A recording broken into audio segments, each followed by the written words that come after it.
إن الحمد لله نحمده ونستعينه ونستغفره ونعوذ بالله من شرور أنفسنا ومن سيئات أعمالنا من يهده الله فلا مضل له ومن يضلل فلا هادي له وأشهد أن لا إله إلا الله وحده لا شريك له وأشهد أن محمدا عبده ورسوله يا أيها الذين آمنوا اتقوا الله حق تقاته ولا تموتن إلا وأنتم مسلمون يا أيها الناس اتقوا ربكم الذي خلقكم من نفس واحدة وخلق منها زوجها وبث منهما رجالا كثيرا ونساء واتقوا الله الذي تساءلون به والأرحام إن الله كان عليكم رقيبا يا أيها الذين آمنوا اتقوا الله وقولوا قولا سديدا يصلح لكم أعمالكم ويغفر لكم ذنوبكم ومن يطع الله ورسوله فقد فاز فوزا عظيما أما بعد إن خير الكلام كلام الله وخير الهدي هدي محمد صلى الله عليه وسلم وإن شر الأمور محدثاتها وكل محدثة بدعة وكل بدعة ضلالة وكل ضلالة في النار أما بعد. Donc alhamdulillah, aujourd'hui on fait la 8e conférence et Inch'Allah ce sera la dernière pour répondre à ceux qui appellent les salafiyoun ou ceux qui appellent les salafiyoun madakhila, ceux qui appellent les salafiyoun madakhila ou bien jamiyya. Donc alhamdulillah, on a expliqué dans les cours passés, dans les conférences passées plusieurs points très importants, très intéressants et qui ont rapport avec les shubuhat des gens de hizbiyya, des gens de bid'ah parmi les qutbiyyin, les sururiyya et les ikhwan, les muflissin, de même que parmi également les groupes des haddadiyya et les gens de Tamyi' qui se sont tous réunis pour attaquer la da'wa salafiyya et en particulier pour attaquer les ulama de la sunna. Alhamdulillah, peu importe qu'est-ce qu'ils peuvent essayer de dire ou qu'est-ce qu'ils peuvent essayer de faire, le plus important pour le musulman et pour le salafi, c'est de retourner aux preuves du Coran et de la sunna. Et alhamdulillah, une des choses qui réjouit le cœur du salafi, qui réjouit le cœur du musulman qui suit la voie d'Ahl Sunnah wal Jama'a, c'est que, alhamdulillah, une des particularités justement de la voie des salafs, c'est qu'elle est établie sur la preuve claire qui est tirée du Coran et de la Sunna et qui réfute les shubuhat des gens de la passion qui se basent sur justement leur passion et leur désir et qui laissent de côté les arguments et les preuves tirées du Coran et de la Sunna qui sont explicites et claires et qui retournent vers des mutashabihat, des versets qui sont équivoques et qui peuvent prêter à plusieurs interprétations. Et ils laissent de côté al-muhkamat, c'est-à-dire les versets clairs et explicites, comme Allah subhanahu wa ta'ala le dit dans le verset 7 dans surat Al-Imran. هو الذي أنزل عليك الكتاب منه آيات محكمات هن أم الكتاب وأخر متشابهات فأما الذين في قلوبهم زيغ فيتبعون ما تشابه منه ابتغاء الفتنة وابتغاء تأويله وما يعلم تأويله إلا الله والراسخون في العلم يقولون آمنا به كل من عند ربنا. Donc, en retournant à ce verset et en retournant aux explications des ulama et à la parole du prophète sallallahu alayhi wa sallam, bien entendu, avant tout, pour comprendre et expliquer ce verset, on comprend que ce sont les gens de passion, les gens de la bid'ah qui agissent de cette façon. Et donc, on a parlé au dernier cours d'une des shubuhat.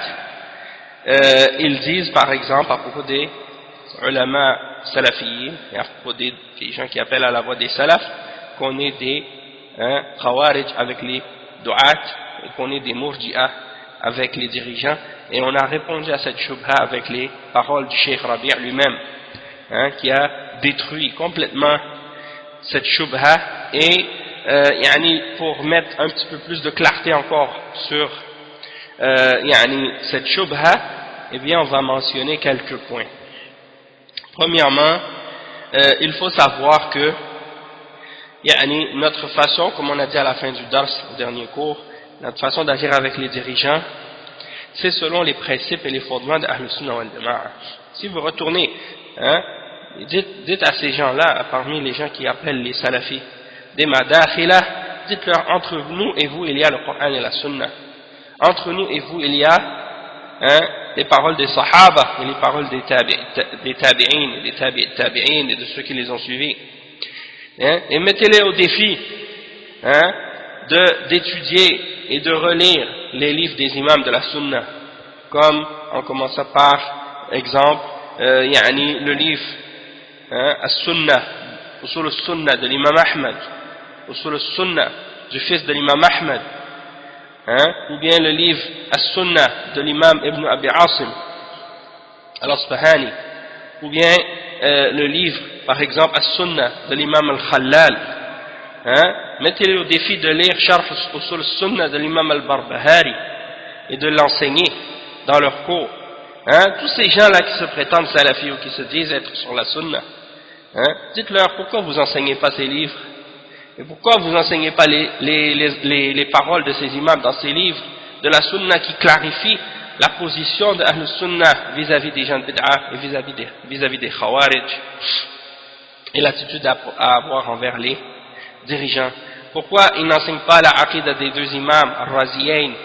Pourquoi ils n'enseignent pas As-Sunnah de l'imam Al-Humaydi, ou bien As-Sunnah de l'imam Al-Muzani, ou bien pourquoi ils n'enseignent pas Al-Sharia de l'imam Al-Ajurri? Pourquoi ils n'enseignent pas Aqidatul Salaf wa Ashab al-Hadith de l'imam Al-Sabuni, et tous les livres que les imams parmi les imams des Salaf ont écrits pour défendre la Aqidah de Ahl Sunnah?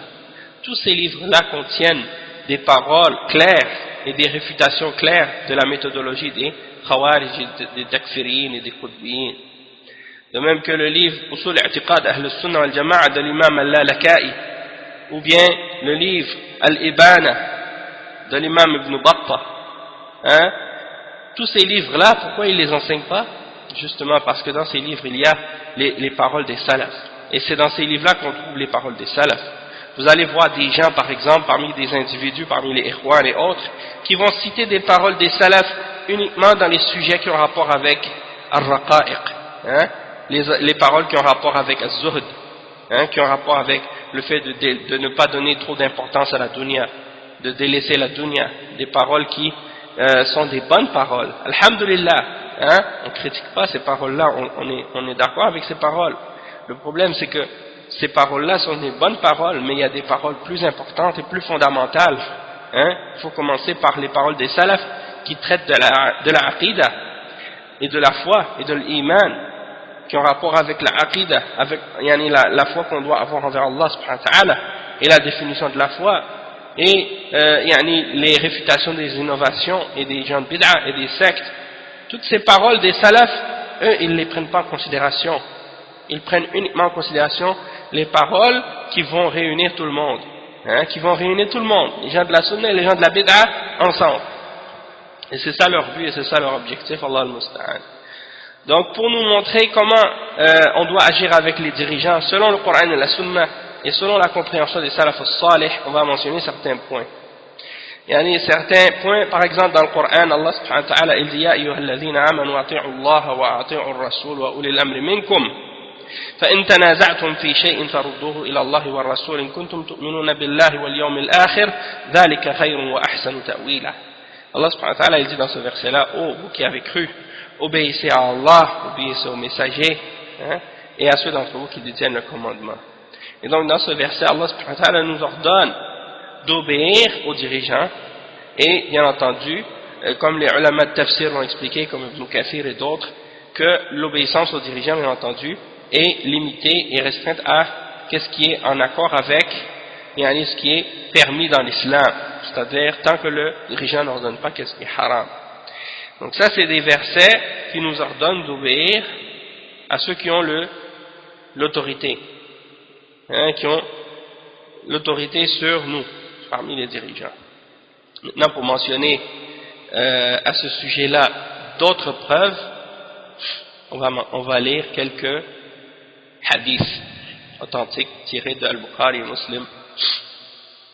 Et on va y aller vite parce qu'on ne veut pas prendre tout le cours juste pour mentionner les hadiths, on veut clarifier et expliquer aussi d'autres aspects.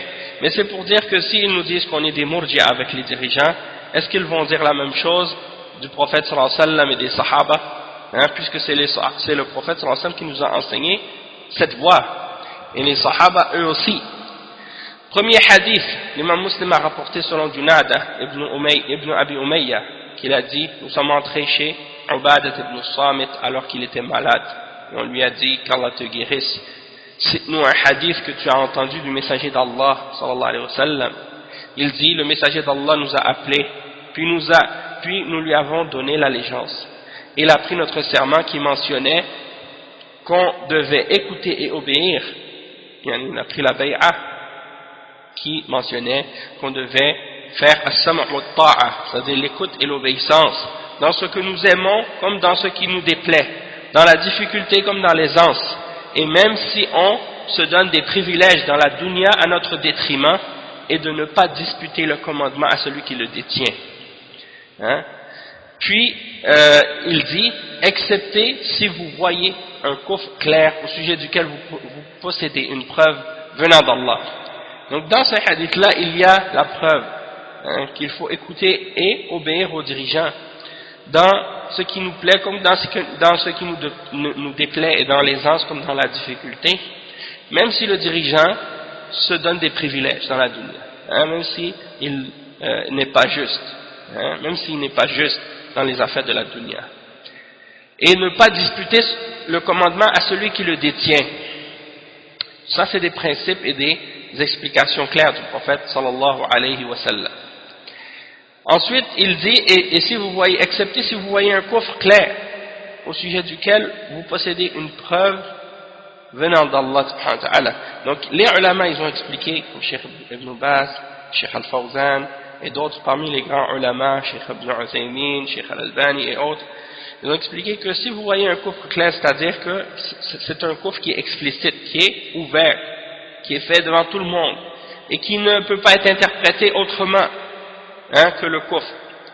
Et les ulama ils ont rajouté à ça, ils ont rajouté à cette exception-là que, bien entendu, même si le dirigeant il fait un kufr qui est bawah, qui est clair, explicite, et qu'il y a une preuve à son sujet venant d'Allah, mais que les musulmans n'ont pas la capacité de le retirer du pouvoir, ou bien que même s'ils ont la capacité, le mal qui va en découler est plus grand que le bien, d'enlever ce dirigeant-là.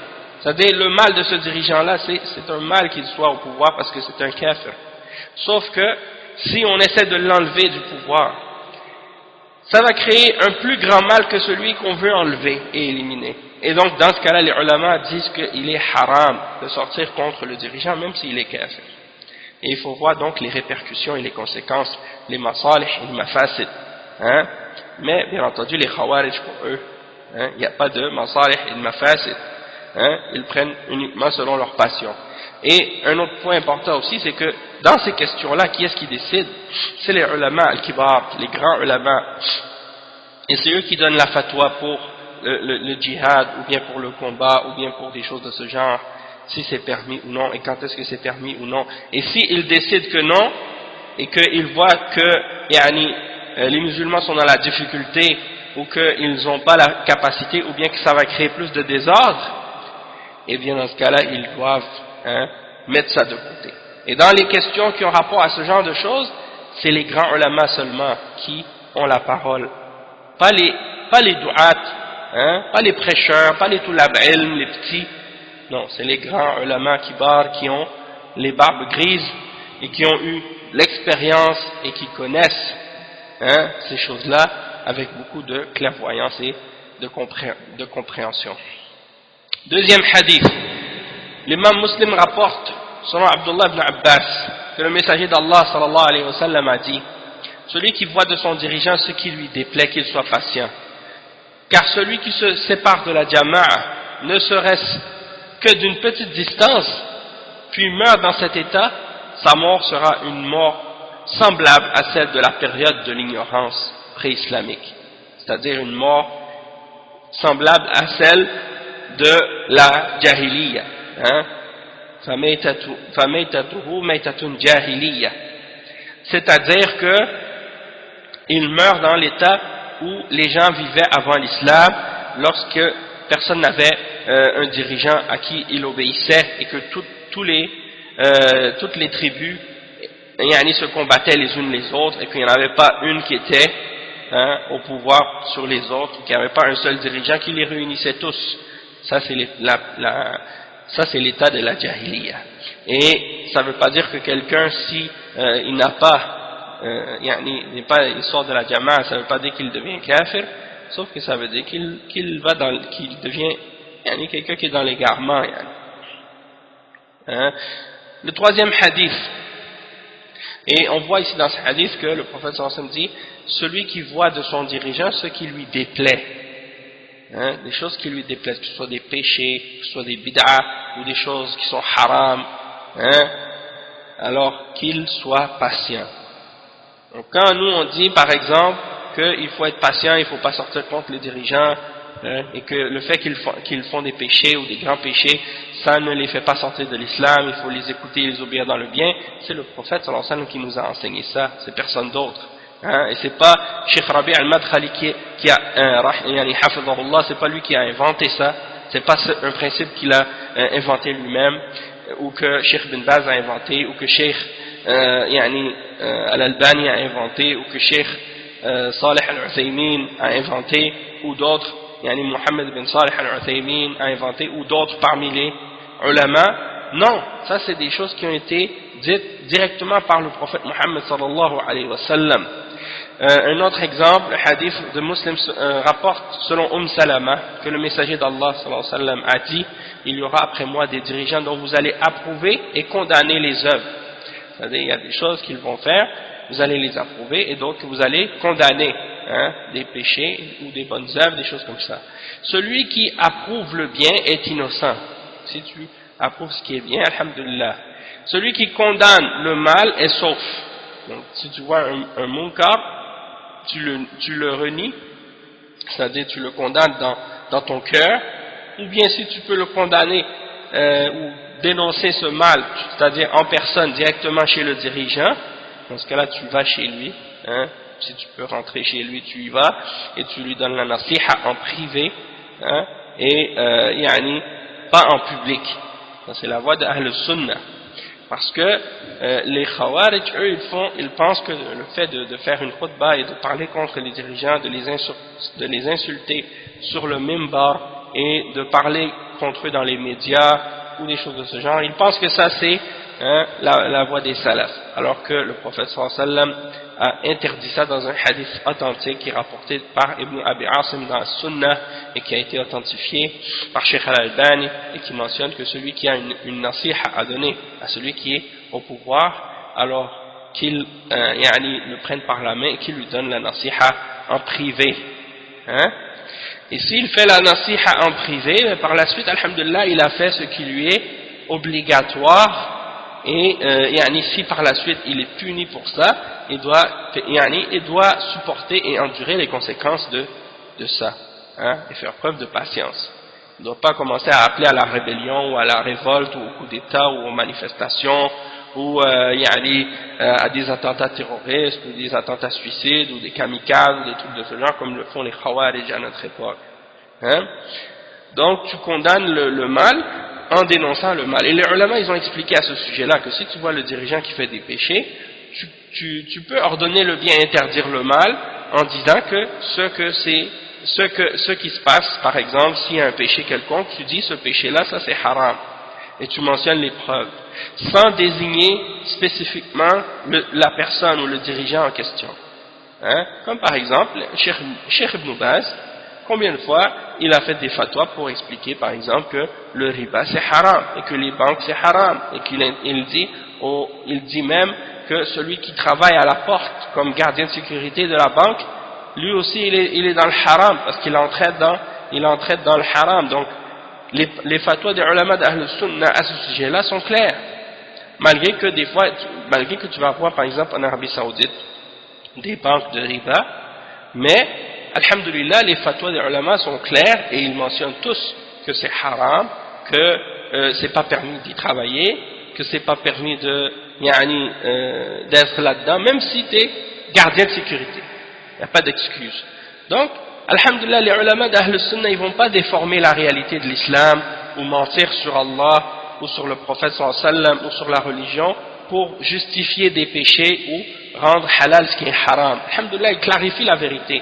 Sauf qu'ils ne vont pas agir comme les khawarij qui font de la fitna, et qui veulent par exemple dire, oh regardez, il y a des banques, le dirigeant il laisse ça, il fait ça, il fait ça, il fait ça, et après les gens commencent à se mettre en colère, se fâcher, ils commencent à appeler à la rébellion et à la révolte, et ils commencent à faire couler le sang des gens dans la rue pour essayer d'enlever le dirigeant, et ça ramène des conséquences et des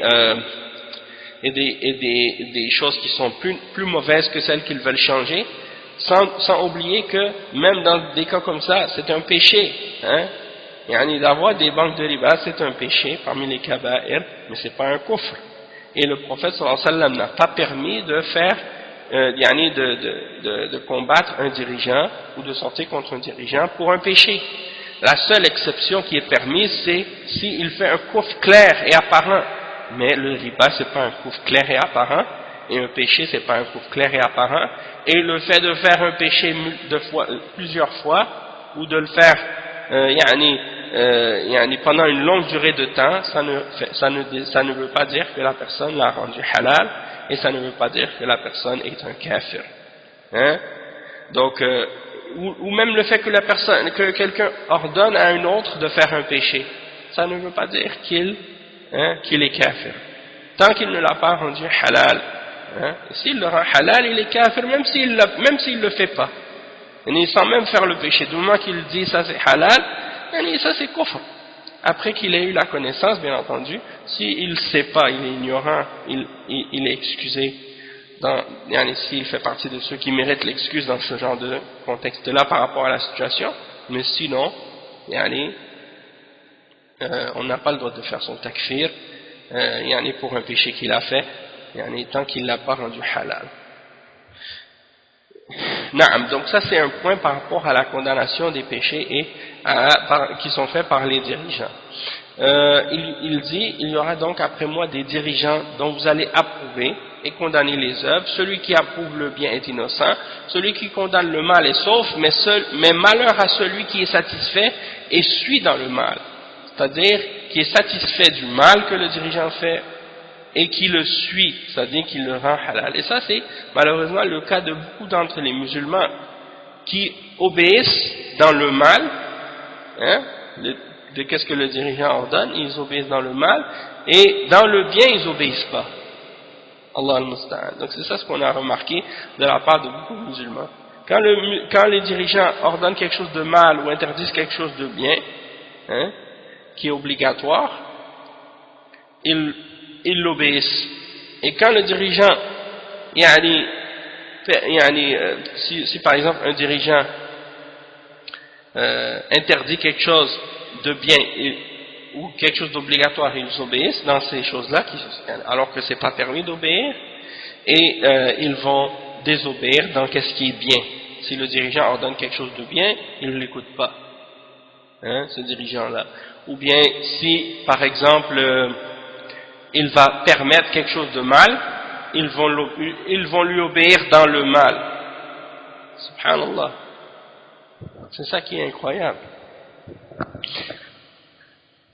Après le cheikh ils disent, ô messager d'Allah, ne devons-nous pas les combattre? Il dit non, tant qu'ils font la salat. Non, tant qu'ils font la salat. Donc ça c'est des hadiths clairs. À chaque fois on voit le prophète sallallahu alayhi wa sallam, il a dit non, tant qu'ils font la salat. Et pourtant, comme on a lu au dernier cours, s'ils le font avec si on regarde les khawarij, comment le prophète sallallahu alayhi wa sallam a parlé à leur sujet, il n'a pas dit ce genre de réponse-là à leur sujet. Et c'est ça la différence entre les gens de bid'a et les pécheurs. Les dirigeants qui sont des pécheurs, c'est des pécheurs, et en plus c'est des dirigeants. Le prophète sallallahu alayhi wa sallam nous a ordonné de les écouter et de les obéir dans le bien, et de ne pas les écouter et les obéir dans le mal, dans ce qui est haram, et de ne pas retirer notre main de leur obéissance, et de leur donner le bon conseil et de faire preuve de patience face à leur injustice. Les Khawarij, tandis que les Khawarij, le prophète sallallahu alayhi wa sallam a dit à leur sujet qu'ils sont les pires créatures sur le ciel, qu'ils sont les chiens de l'enfer, que parmi ceux qui sont combattus et tués dans cette dunya, ce sont les meilleurs, c'est-à-dire c'est les meilleurs à tuer, et c'est eux qui, si tu les tues, tu as une grande récompense. Le prophète sallallahu alayhi wa sallam a dit Touba liman qatalahum, c'est-à-dire il leur a promis le paradis à ceux qui les combattent et à ceux qui sont tués par eux. Touba liman qatalahum aw qataluhu, subhanallah. Ça c'est bien entendu ceux qui les combattent avec les dirigeants. Tandis que pour les dirigeants qui font des péchés, il nous a interdit de sortir contre eux. Et même si ce sont des dirigeants qui font des bid'ah, on a vu même à l'époque de l'imam Ahmed qu'ils appelaient à des bid'ah, al-ma'moun et al-wathiq et al-mu'tasim. Ils appelaient à une bid'ah même qui est kufr, c'est-à-dire de dire que le Coran est créé, et malgré tout, l'imam Ahmed a interdit de sortir contre eux, et il ne les a pas déclarés kuffar à cause de leur ignorance. On a un bon exemple là-dedans, ici. Donc ensuite, un autre hadith, l'imam Muslim a rapporté selon Auf ibn Malik, que le messager d'Allah sallallahu alayhi wa sallam a dit les meilleurs de vos dirigeants sont ceux que vous aimez et qui vous aiment, ceux pour lesquels vous priez. Donc dans le hadith rapporté par l'imam Muslim selon Auf ibn Malik, que le messager d'Allah sallallahu alayhi wa sallam a dit les meilleurs de vos dirigeants sont ceux que vous aimez et qui vous aiment, et ceux pour lesquels vous priez et qui prient pour vous, et les pires de vos dirigeants sont ceux que vous détestez et qui vous détestent, et ceux que vous maudissez et qui vous maudissent. On demanda au messager d'Allah, devons-nous les combattre avec l'épée dans ce cas? Il dit non, tant qu'ils font établir la salat parmi vous. Je vous dis, celui qui a un dirigeant qu'il voit faire quelque chose de la désobéissance d'Allah, c'est-à-dire celui qui voit un dirigeant qui fait des péchés, le prophète sallallahu alayhi wa sallam dit alors qu'il déteste ce qu'il fait comme désobéissance d'Allah, mais qu'il ne retire jamais sa main de son obéissance. C'est-à-dire, tant qu'ils font la salat, tant qu'ils font établir la salat parmi vous, ne sortez pas contre eux. Et il dit, je vous dis que celui qui a un dirigeant qui fait des péchés, alors détestez ce qu'il fait comme péché, mais ne retirez jamais sa main de son obéissance, la main de son obéissance. Naam. Le cheikh il dit, 5e hadith, ensuite l'imam Muslim rapporte, selon Abu Hudayfa ibn al-Yaman, que le messager d'Allah sallallahu alayhi wa sallam a dit, il y aura après moi des dirigeants qui ne suivront pas ma guidance et qui n'appliqueront pas ma sunna, et il y aura parmi vous des hommes, leurs cœurs sont des cœurs de diable dans des corps humains, dans des corps d'hommes. Donc, quelle description, regardez quelle description il donne. Il dit à leur sujet, ils ne suivront pas ma guidance, ils n'appliqueront pas ma sunna. Et ça, est-ce que c'est des bons dirigeants, ça? Non, ça c'est des dirigeants mauvais, des dirigeants injustes. Et il dit ensuite, et il y aura parmi vous des hommes, leurs cœurs sont des cœurs de diable, dans des cœurs d'hommes, dans des corps d'hommes. Donc, est-ce que ça c'est des bonnes personnes? Non. Mais qu'est-ce qu'il dit de faire avec eux? Et Hudayfa il a posé la même question, il lui a demandé, que devons-nous faire au messager d'Allah si cela arrive? Il dit, écoute et obéis, même si on frappe ton dos et qu'on prend tes biens, écoute et obéis. Donc après, ça c'est un hadith du prophète sallallahu alayhi wa sallam. Est-ce que vous allez dire que le prophète sallallahu alayhi wa sallam fait partie des madakhila, et qu'il est murji avec les dirigeants, et qu'il est khariji avec les du'at, ou avec les khawarij? Yani subhanallah, on voit que les preuves sont claires à ce sujet dans le Coran. Et qu'est-ce que je suis en train de mentionner? C'est quelques exemples parmi des centaines et des centaines de hadiths qui confirment ce principe-là, qui fait partie des fondements de Ahl-Sunnah.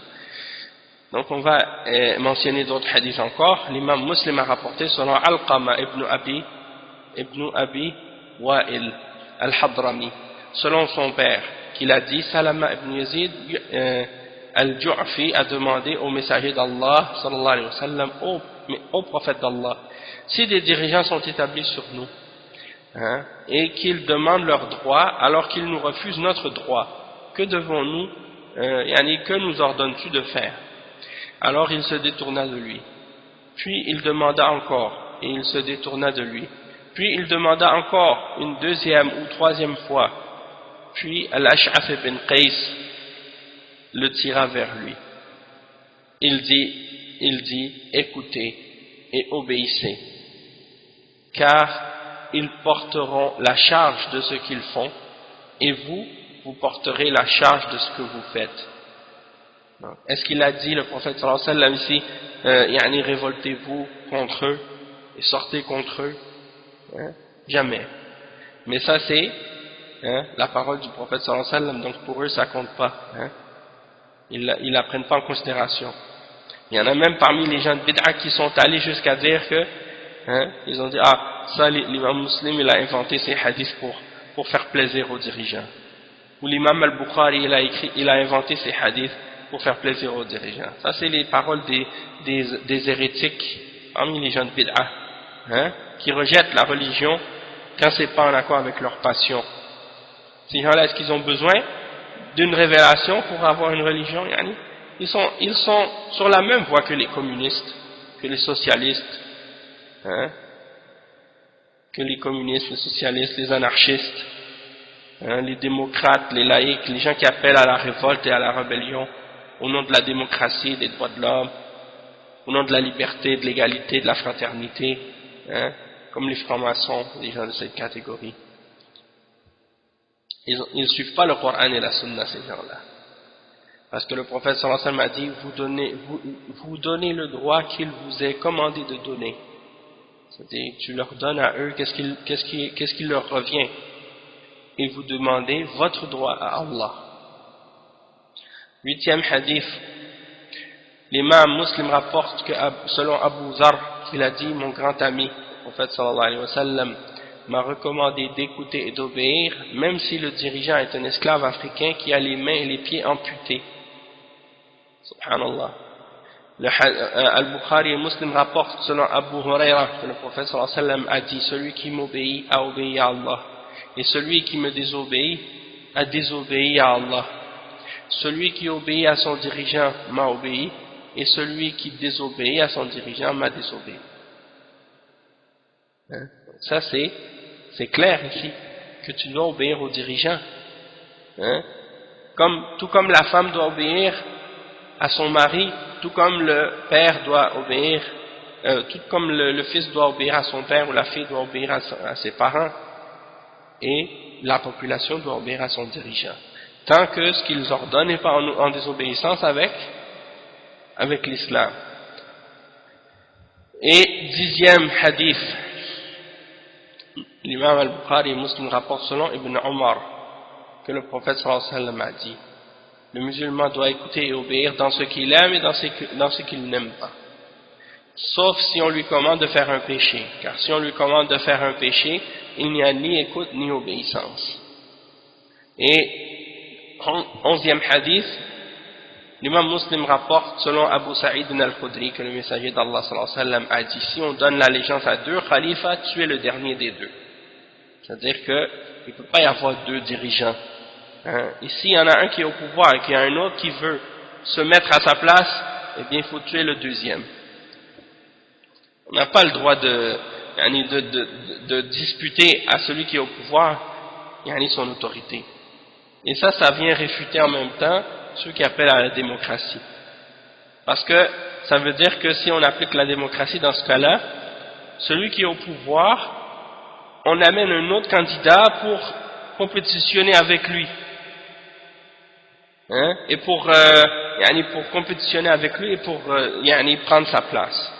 Ça c'est interdit dans l'islam. La parole des salafs, la parole du prophète sallallahu alayhi wa sallam à propos des dirigeants. Maintenant par rapport à la parole des salafs, les paroles de Cheikh al-Islam Ibn Taymiyyah, et comme disait le Cheikh Al-Umaysan dernièrement quand il est venu à Montréal, il expliquait que la plupart des grands imams des salafs, ils étaient opprimés par les dirigeants et malgré tout ils ordonnaient aux gens d'écouter et d'obéir dans le bien, comme l'imam Ahmad, l'imam Ibn Taymiyyah qui a été emprisonné, qui est mort en prison, et malgré tout il disait aux musulmans d'écouter et d'obéir. Ibn Taymiyyah il dit justement parmi les fondements d'Ahl Sunnah wal Jama'a, la patience et l'endurance face à l'injustice des dirigeants.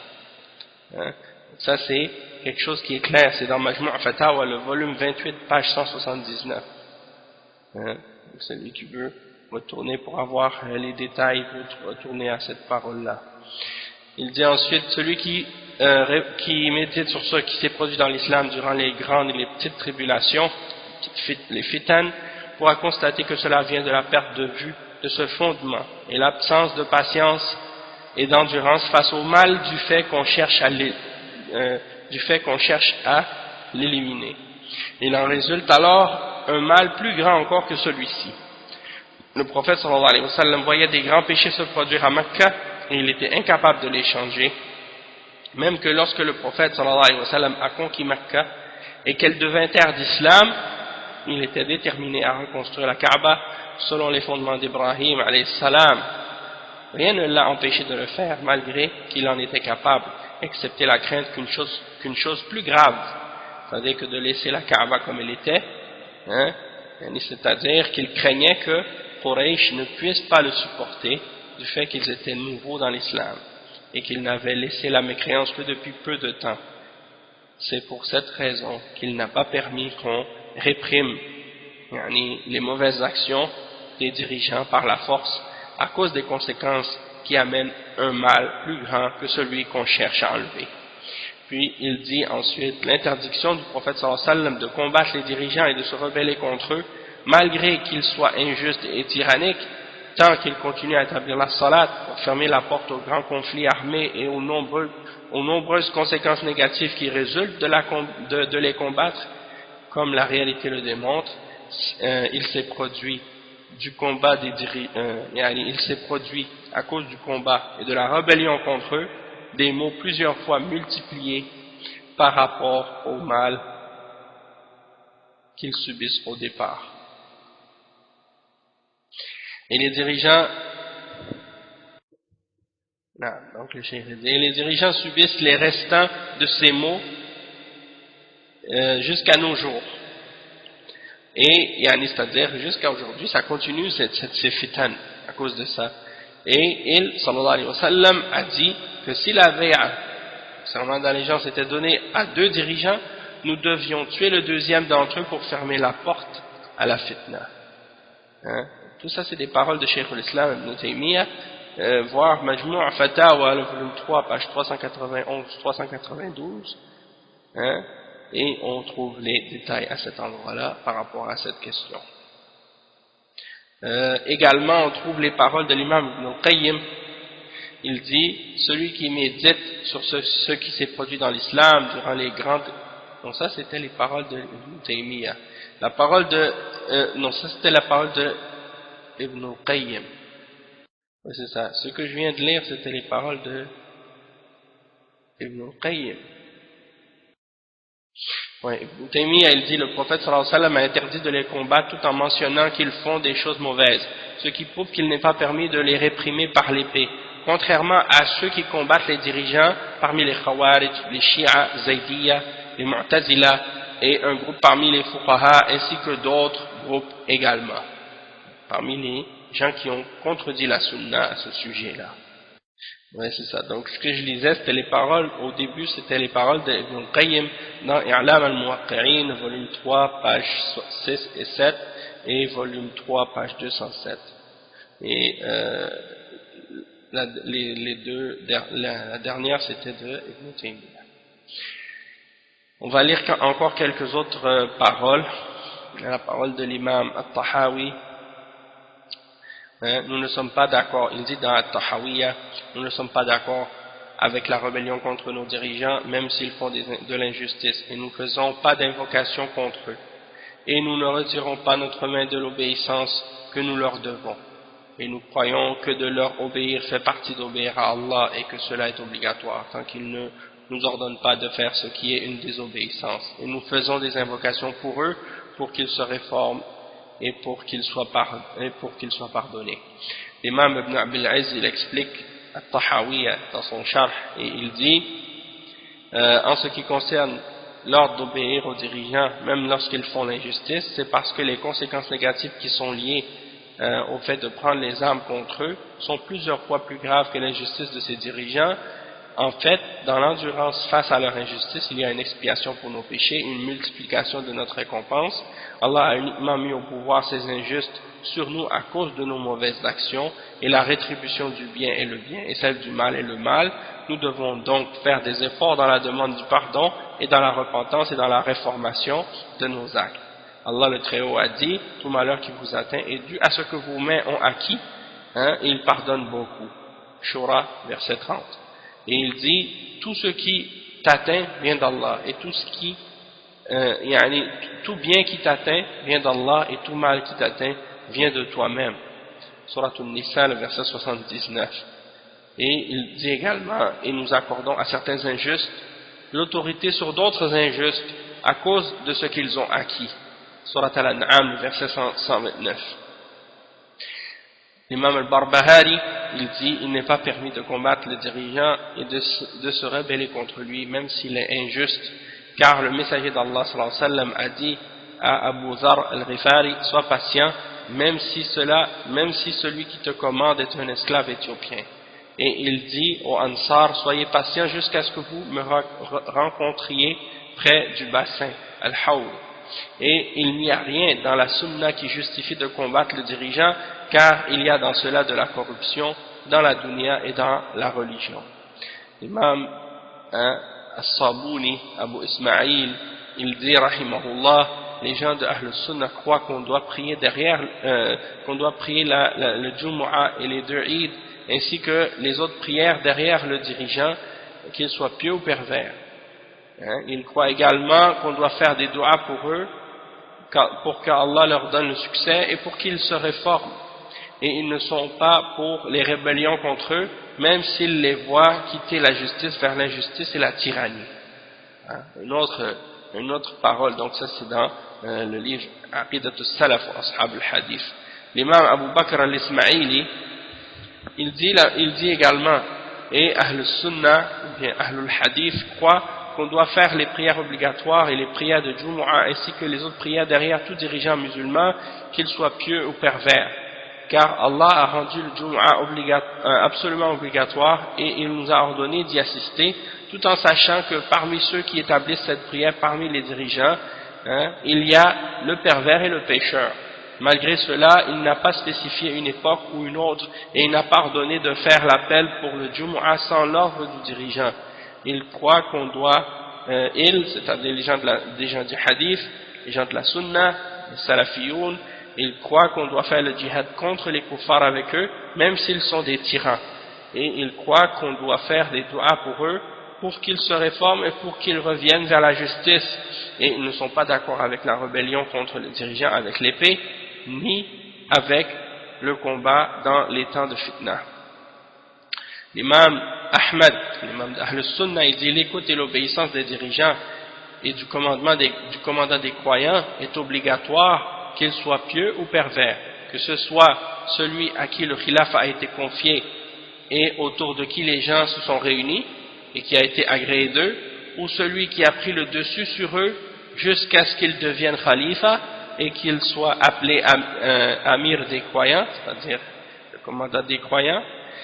Et le combat avec les dirigeants demeure jusqu'au jugement dernier. Il ne doit pas être délaissé, que ce dirigeant soit pieux ou pervers. La distribution du butin, l'établissement des peines demeure, des peines demeurent et personne ne doit les critiquer et ni se disputer avec eux. Il est permis de leur remettre les sadaqat hein, la zakat, et celui qui leur a remis sa zakat, cela est valable pour lui, peu importe que ce dirigeant soit pieux ou pervers, et la prière de Jumu'ah, 2 rak'at complètes, derrière ce dirigeant ou son représentant est permise. Celui qui les refait est un mubtadi', un innovateur qui a abandonné les hadiths et contredit la sunna. Il n'a aucun mérite de la Jumu'ah s'il ne considère pas valable la prière derrière les dirigeants, qu'ils soient pieux ou pervers. Car la sunna est que tu pries 2 rak'at avec eux et que tu considères selon la religion qu'elles sont correctes et qu'il n'y ait aucun doute dans ton cœur à ce sujet. Alors celui qui les refait par la suite est un mubtadi'. Et celui qui se rebelle contre le dirigeant alors que les gens se sont réunis autour de lui ou ont accepté son khilafa d'une manière ou d'une autre, par agrément ou par la force, alors ce khariji a brisé le bâton de l'unité des musulmans et il a contredit les hadiths du prophète sallallahu alayhi wa sallam. Donc celui qui s'est rebellé contre le dirigeant, donc si celui qui s'est rebellé contre le dirigeant meurt, il meurt d'une mort comparable à la période pré-islamique, et il n'est permis à personne de combattre le dirigeant, et quiconque le fait est un mubtadi', un innovateur, hein, et il est sur autre chose que sur la sunna et le chemin. L'imam al-Bukhari a clarifié donc dans sa aqida la croyance de Ahl Sunnah al-Jama'a, de tous les savants d'Ahl Sunnah. Il dit qu'ils sont tous d'accord sur ce principe-là, et il dit: j'ai rencontré plus de 1000 hommes parmi les hommes de science, des savants de Hijaz, de Mecca, de Medina, de Koufa, de Basra, de Wasit, de Bagdad, de Sham et de Misr, et de l'Égypte. Je les ai rencontrés plusieurs fois, de génération en génération, puis de génération en génération, et je les ai rencontrés alors qu'ils étaient nombreux depuis plus de 46 ans. Et il commence à énumérer la liste de certains savants qu'il a mentionnés dans différentes régions. Puis il dit ensuite, hein, nous nous sommes limités à la mention de ceux-là pour que ce soit plus court et pour éviter de trop prolonger la liste. Je n'ai trouvé aucun d'entre eux diverger sur les choses suivantes. Et il dit: nous ne disputons pas le commandement à ceux qui le détiennent à cause de la parole du prophète sallallahu alayhi wa sallam.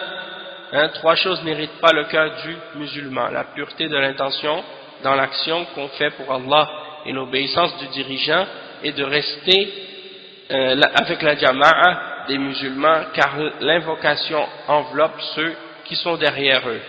Puis il confirma cela par la parole d'Allah: ô les croyants, obéissez à Allah et obéissez aux messagers et à ceux d'entre vous qui détiennent le commandement. Il n'est pas d'accord avec l'idée de prendre les armes, et qu'il n'est pas permis, ou qu'il n'est pas d'accord avec l'idée de prendre les armes contre la Ummah de Muhammad sallallahu alayhi wa sallam. Ça, c'est dans Usul al-I'tiqad Ahl Sunnah wal Jama'a, on retrouve cette aqida. Il y a également dans la aqida des 2 Razi, Abu Zur'a et Abu Hatim, et il rapporte le fils de Abu Hatim, c'est Abu Muhammad Abdurrahman ibn Abi Hatim al-Razi. Il dit: j'ai demandé à mon père et à l'imam Abu Zur'a, c'est-à-dire mon père, son père c'est Abu Hatim, et à l'imam Abu Zur'a al-Razi, c'est un autre parmi les imams du hadith. On les appelle les 2 Razi, al-Raziyayn. Il dit: j'ai demandé à mon père et à l'imam Abu Zur'a au sujet de la voie d'Ahl Sunnah en ce qui concerne les fondements de la religion, selon ce qu'ils ont constaté des savants et qu'ils ont rencontrés dans toutes les contrées et les villes, ainsi que ce qu'ils croyaient tous deux à ce sujet. Ils répondirent tous les deux en disant: nous avons rencontré tous les savants des différentes villes du Hijaz, de l'Irak, de la Syrie, du Yémen, et parmi ceux qui composent leur voix, il y a qu'ils mentionnèrent certains points, puis parmi ces points, ils dirent: nous reconnaissons l'obligation du djihad et du hajj avec le dirigeant des musulmans à toutes les époques, et nous ne sommes pas d'accord avec la rébellion contre les dirigeants, ni avec le combat en période de fitna, et nous écoutons celui qu'Allah a mis en charge de nos affaires, et nous ne retirons pas notre main de son obéissance. Nous suivons la sunna et la jama'a,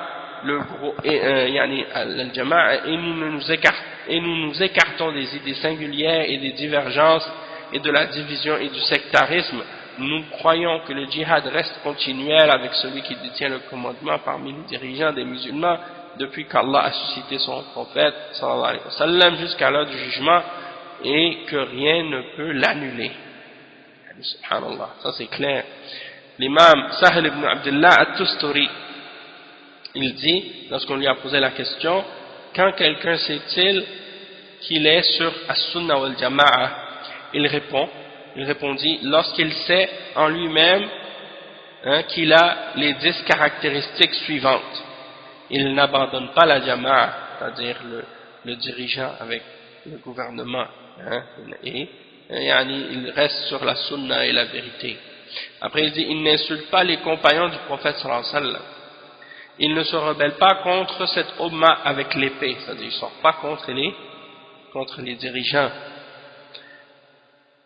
Il ne nie pas al-qadar, la prédestination. Il ne doute pas en la foi. Il ne dispute pas sur la religion. Il ne laisse pas les prières les funérailles ou bien les janaiz sur celui qui meurt parmi les gens de la Qibla à cause d'un péché que le mort a commis durant sa vie. Et il ne laisse pas la sunna de passer les mains mouillées sur les chaussettes, contrairement au Rafida qui rejette ça. Et également le 9e, il ne laisse pas la prière en groupe derrière le dirigeant, qu'il soit tyran ou juste. Et le 10e, il n'a pas mentionné. L'imam Mohammed ibn al-Hussein al-Ajurri, dans son livre Al-Shari'a, il dit qu'il ne soit pas impressionné par ce qu'il voit de l'effort du Khariji, qui est sur la croyance de la secte des Khawarij, lorsqu'il se rebelle contre un dirigeant, et qu'il réunit un groupe avec lui, et brandit son épée, et qu'il rend licite le combat contre les musulmans, que ce dirigeant soit un dirigeant juste ou un dirigeant injuste. Si sa voix est celle des Khawarij, tu ne dois pas te laisser duper par sa lecture du Coran, ni par la longueur de sa salat, ni par son jeûne continuel, ni par ses belles paroles quand il parle de science. Et ça, c'est des exemples des paroles des salafs que j'ai citées, et il y en a plein d'autres paroles comme ça dans les livres des ulama de Ahl Sunnah. Et si tu regardes dans les paroles des ulama contemporains, tu trouves la même chose. Que ce soit Cheikh Ibn Baz, Cheikh Al-Albani, Cheikh Mohammed Nasruddin Al-Albani, Cheikh Muqbil et d'autres parmi les ulama, c'est la même chose. Donc tout ce que j'ai mentionné là, c'est des paroles, des hadiths et des paroles des salafs que j'ai traduits, qui sont mentionnés on les retrouve sur mon site. Donc maintenant qu'on a lu ça, qu'on a compris tout ça, on voit que ça c'est la voie d'Ahl Sunnah. Il n'y a personne qui peut par la suite dire mais dans ce cas-là vous êtes des Khawarij avec les du'at et vous êtes des Murja avec les dirigeants, puisque ça c'est la voie des salafs, c'est l'exemple que le prophète sallallahu alayhi wa sallam nous a enseigné. Qu'est-ce qu'ils font de ces hadiths, qu'est-ce qu'ils font de ces paroles.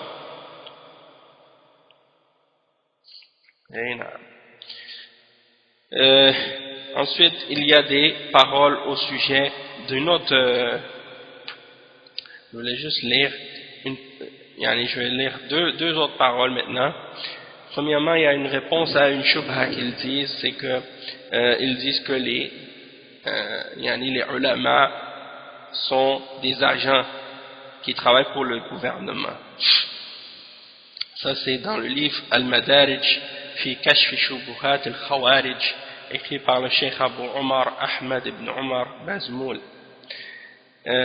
On a posé la question معنى هذا الطعن أن العلماء يعملون لصالح الدولة وأنهم ينقلون الأخبار لولاة الأمور. C'est-à-dire, c'est quoi la signification de cette accusation et de cette attaque contre les ulama quand ils disent que les ulama travaillent pour le bien de l'État et qu'ils ils transmettent les paroles et les informations aux dirigeants. Qu'est-ce que ça veut dire? Le cheikh il dit cette attaque contre les dirigeants elle est fausse, contre les ulama elle est fausse de plusieurs points de vue. الوجه الأول إن كان المراد بأنهم يعملون للدولة أي أنهم يفتونهم بغير الحق مداهنة أو مضغوطا عليهم علماؤنا بحمد الله أهل دين وورع وتقوى وقد مر الجواب عن هذه الشبه الباطلة في الجواب عن الطعن الأول والثاني ثم وإن كان المراد بأنهم يعلمون يعني يعملون في هذه الدولة فهل هذه الدولة كافرة؟ Donc le cheikh il dit premièrement on peut répondre à cette attaque de plusieurs points de vue. Premièrement, quand ils disent qu'ils travaillent pour l'État, qu'est-ce qu'ils veulent dire? Est-ce qu'ils veulent dire par là qu'ils leur font des fatwas qui sont contraires à la vérité pour leur faire plaisir, ou bien parce qu'on leur a mis de la pression? Le cheikh il dit nos savants par la grâce d'Allah ce sont des hommes de religion, des hommes de piété, des hommes de crainte d'Allah, et donc on a répondu déjà à ce genre de shubha dans le point numéro 1 et 2 dans le livre. Donc c'est-à-dire que même tantôt j'ai mentionné le point que alhamdulillah, malgré qu'il y a des péchés parfois qui se produisent dans certains pays musulmans, mais les ulama d'Ahl Sunnah, peu importe, ils clarifient la vérité.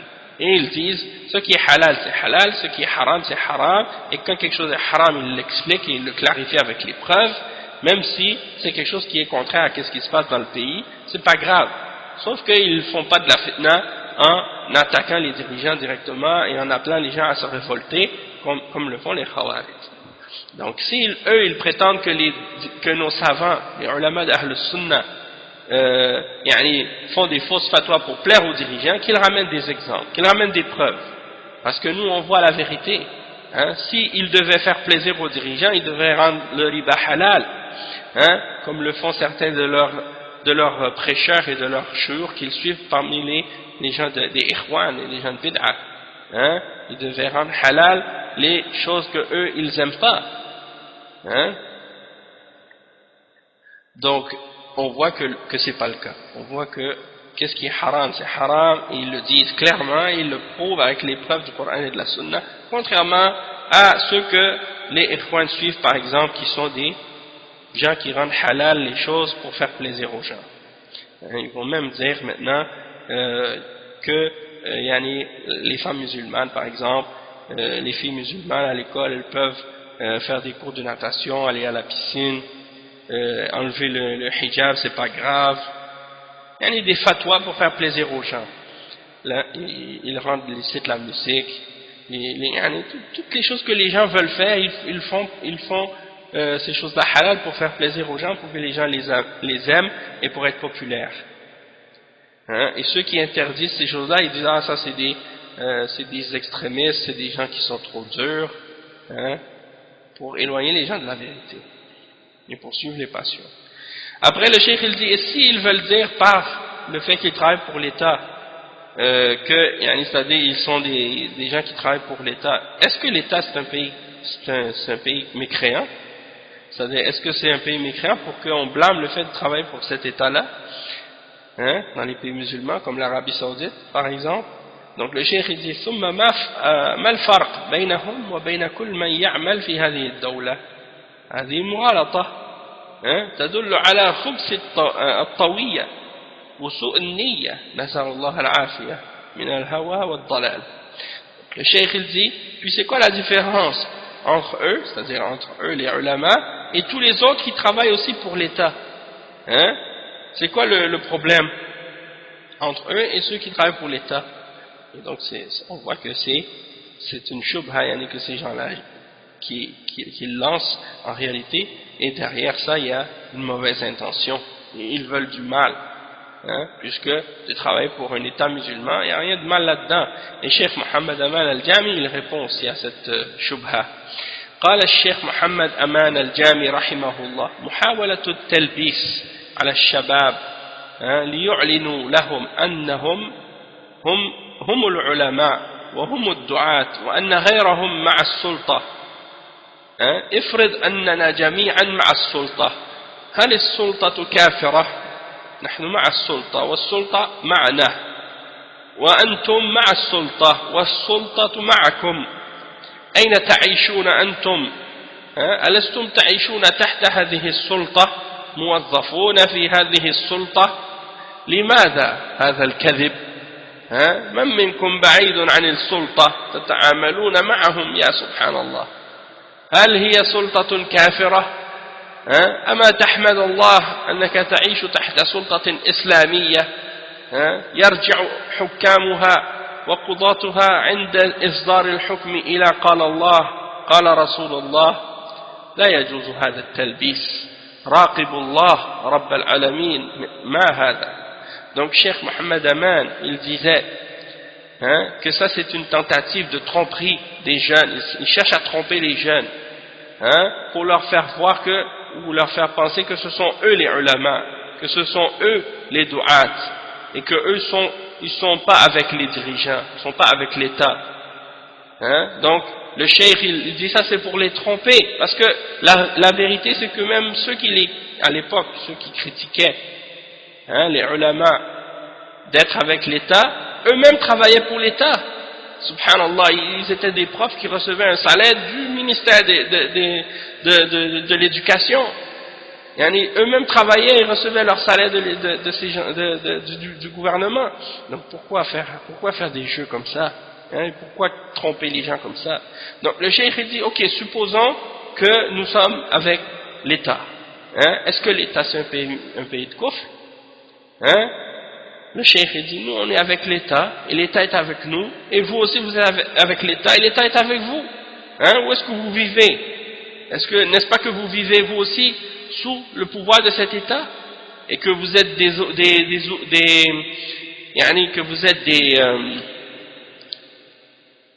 comment on dit, des employés qui travaillaient pour cet État?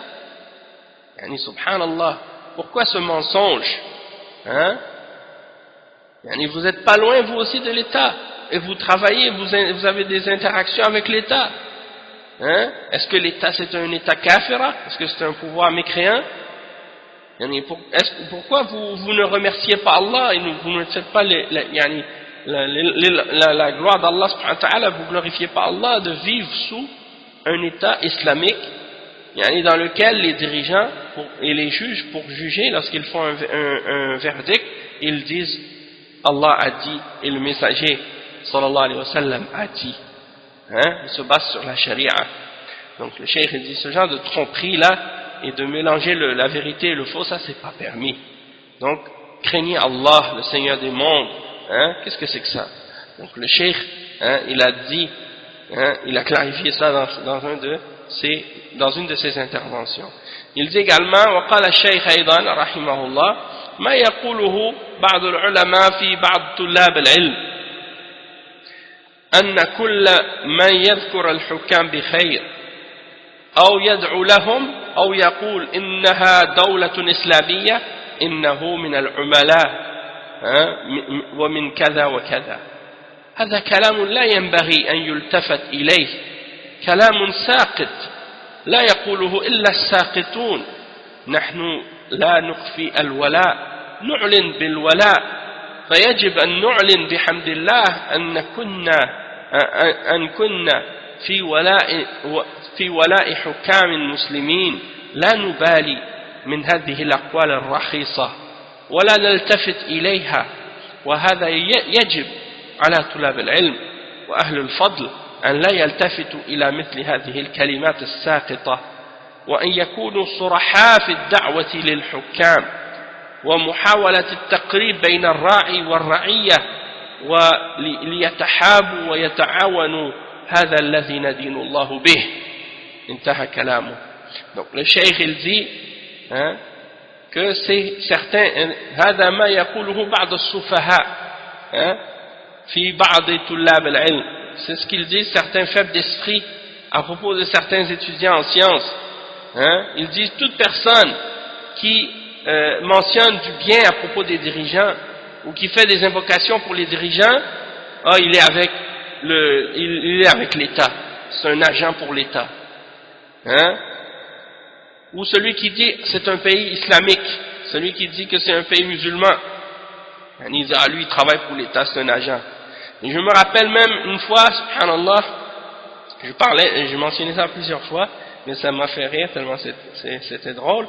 Il y en a un qui me dit on discutait par rapport à qu'est-ce qui se passait au Sénégal, et j'expliquais que la méthodologie des gens de Ahl Sunnah, c'est de ne pas se rebeller, de ne pas se révolter contre un dirigeant musulman.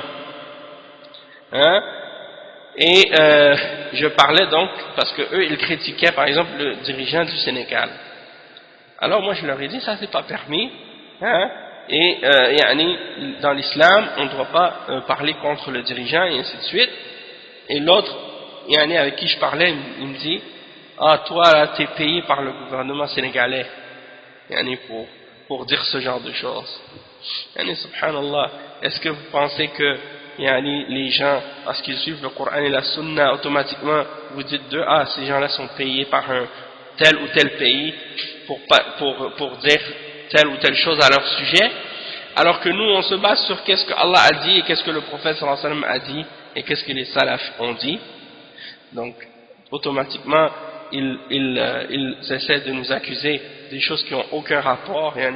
On est payé par quoi? En plus après ils vont nous dire quoi? On est payé par tous les pays. Lorsqu'on dit d'écouter et d'obéir aux dirigeants de tous les pays musulmans, on est tous payés par tous ces pays-là en même temps. On devrait être riches si c'était comme ça. Allah al-Musta'an. Donc c'est pour dire comment ces gens-là sont bêtes. Et nous on fait pas ça pour plaire aux dirigeants ou pour recevoir de l'argent d'un dirigeant.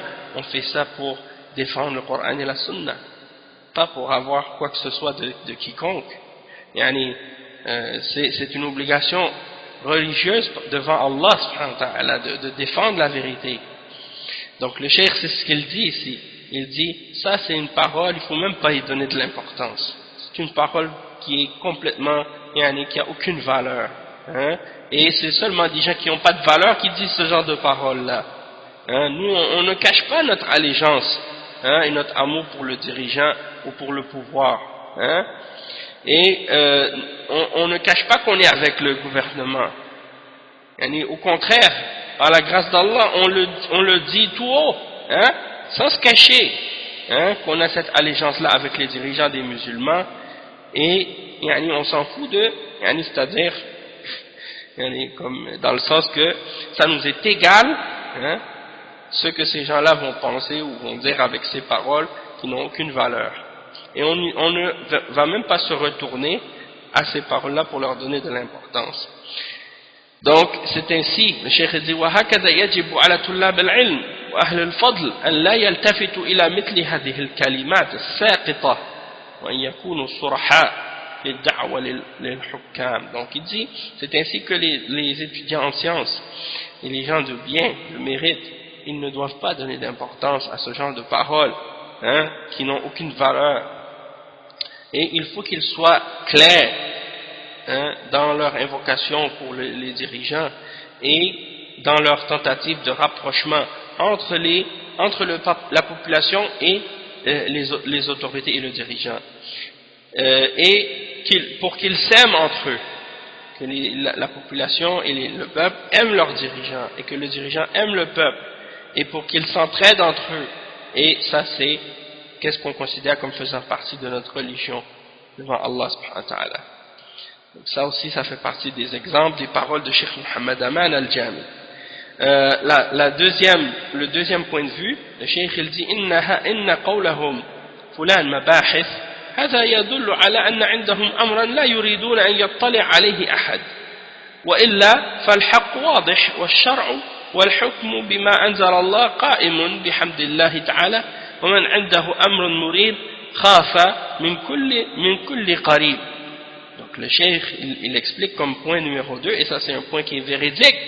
Il dit ces gens-là ils pensent que tout le monde sont des agents, et ça c'est la preuve qu'ils ont quelque chose qu'ils veulent cacher et qu'ils ne veulent pas que les gens sachent qu'est-ce qu'ils font, ou que l'État sache qu'est-ce qu'ils font. Donc ça veut dire qu'ils ont quelque chose qu'ils cachent, ça veut dire qu'il y a quelque chose qui n'est pas normal, puisque le musulman qui est sur le Coran et sur la Sunna, pourquoi il se cache? Pourquoi il a peur de l'État? Pourquoi il a peur des gouvernements? Il n'y a pas de raison d'avoir peur, puisqu'il est sur la vérité, il est sur le Coran et sur la Sunna. Il n'y a rien de qu'est-ce qu'il enseigne qui est contraire au Coran et à la Sunna. Mais sauf que s'il est sur quelque chose de contraire, non. Et là, en particulier, comme le cheikh il le dit, hein, en particulier, si c'est un gouvernement comme l'Arabie Saoudite qui juge selon ce que Allah a révélé, hein, et ça c'est établi là-bas, alhamdulillah, donc celui qui a des doutes et qui cache des choses, hein, celui qui cache des choses, eh bien, il a peur de tout le monde. Il voit tout le monde comme étant un agent secret.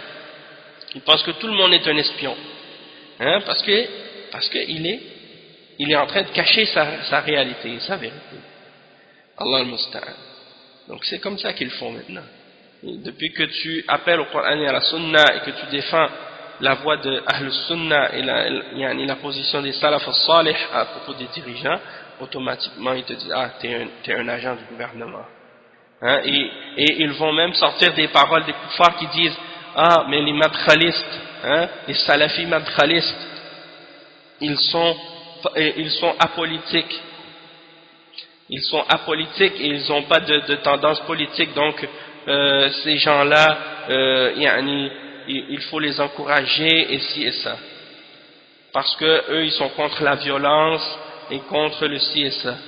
Et donc, eux, ils font le calcul simpliste, hein, de dire, ah, mais si les kuffars ils disent ça, ça veut dire que c'est des gens qui sont avec les kuffars, ou bien ça veut dire que c'est des gens qui sont aidés par les dirigeants et des choses de ce genre. Alors que ça n'a rien à voir, hein, puisque les kuffars peuvent être d'accord avec certaines choses qui sont en accord avec l'islam, sans que ça signifie que cette chose ne fasse pas partie de l'islam. Hein. Si un kafir considère que d'être bon envers les parents en islam c'est quelque chose qui est bien, tu vas dire ah si les kuffars aiment l'obéissance aux parents et la bonté envers les parents, ça veut dire que il y a un problème là, ça c'est quelque chose qui est contraire à l'islam. Ça c'est des gens, vraiment des gens qui ne réfléchissent pas, qui pensent de cette façon-là et qui suivent leur passion. Hein? Si les kuffars, eux, ils considèrent par exemple que le fait qu'on n'appelle pas la violence c'est quelque chose de bien. Est-ce que le fait de dire que par exemple on est contre les attentats terroristes ou contre qu'est-ce qui se fait de la part des Khawarij lorsqu'ils font des attaques terroristes ou des attentats suicides ou des agressions contre des innocents, lorsqu'on dénonce ces choses-là, ça veut dire qu'on est en train de se mettre du côté des kuffars pour leur faire plaisir ou des choses de ce genre, alors que nous on se base sur qu'est-ce qui est établi dans le Coran et dans la Sunna comme preuve pour montrer que ces choses-là sont contraires à l'islam et qu'on les réfute avec les preuves de la charia d'Allah, hein? Donc on dit pas ça pour plaire à des kuffars ou à des gouvernements kuffars. Au contraire, même les kuffars, ils détestent la da'wa salafiyya, même si on appelle les gens à dénoncer ces agressions-là et à dénoncer ces choses-là, parce que ils savent que d'être un salafi et de s'accrocher à la voie des salafs, c'est de revenir à la parole d'Allah, à la parole du prophète sallallahu alayhi wa sallam, et de placer la parole d'Allah et du prophète sallallahu alayhi wa sallam au-dessus de toute autre parole, et de rejeter tout ce qui est contraire au Coran et à la Sunna et à la compréhension des salaf al-salih, dans la aqida, dans la pratique, dans tous les aspects de la vie, et que les aspects de la politique aussi dans l'islam doivent être gérés selon le Coran et la Sunna, et on doit retourner à la charia d'Allah. Ça c'est qu'est-ce que tous les salafis croient, hein? Et c'est ce que Cheikh Rabi enseigne et c'est ce qu'il dit lui aussi, et Cheikh Al-Albani et Cheikh Ben Baz et tous les autres ulama. Et en Arabie Saoudite il y a la politique légiférée par l'islam, la politique qui est établie sur le Coran et la Sunna et sur la charia d'Allah, ça fait partie de la politique, mais c'est pas la politique que les kuffars eux ont établi, c'est-à-dire la démocratie et les autres systèmes de kufr qu'ils ont inventés. Ça c'est pour nous, ça pour nous les musulmans qui suivons le Coran et la Sunna et qui comprenons l'islam selon la compréhension des salafs, ça ne fait pas partie de la politique dans l'islam. Ça n'a rien à voir avec la politique dans l'islam, et on n'a pas le droit d'utiliser ces méthodes des kuffars que les kuffars ont inventées et de le mélanger à l'islam ou d'essayer de l'appliquer dans les pays de l'islam. Parce que ça, c'est pas une méthode qui vient du Coran et de la Sunna, et ça ramène plus de mal que de bien. Et on le constate dans la réalité. Donc, si on dit qu'on est contre ça, ça veut dire qu'on est contre la politique. on n'est pas contre la politique, mais on est en accord avec la politique qui est en accord avec le Coran et la Sunna et qui est établie selon les principes de l'islam et qui est gérée par les dirigeants et par les ulama de l'islam, pas par X et Y qui va marcher dans la rue, des gens qui connaissent rien de rien et qui veulent mettre leur nez dans des affaires qui les dépassent et qu'ils ne peuvent même pas comprendre en général. Donc ça c'est pour clarifier les choses. Est-ce que vous pensez que les koufars sont satisfaits de ça quand on dit ces choses-là ou quand on explique ces choses-là? Ou quand j'ai fait la série par exemple, les méfaits de la démocratie ou des choses de ce genre, vous pensez que quand Cheikh Moukbil il réfute les élections et la démocratie, et qu'il explique par exemple quand Cheikh Ibn Baz ou Cheikh Rabi' explique les aspects des droits de l'homme qui sont en contradiction avec la charia, est-ce que vous pensez qu'ils sont d'accord avec Cheikh Rabi' sur ces choses-là? Allez voir par exemple qu'est-ce que Cheikh Rabi' a écrit dans son livre Al-Awasim min Ma'inda Sayyid Qutb min al-Qawasim.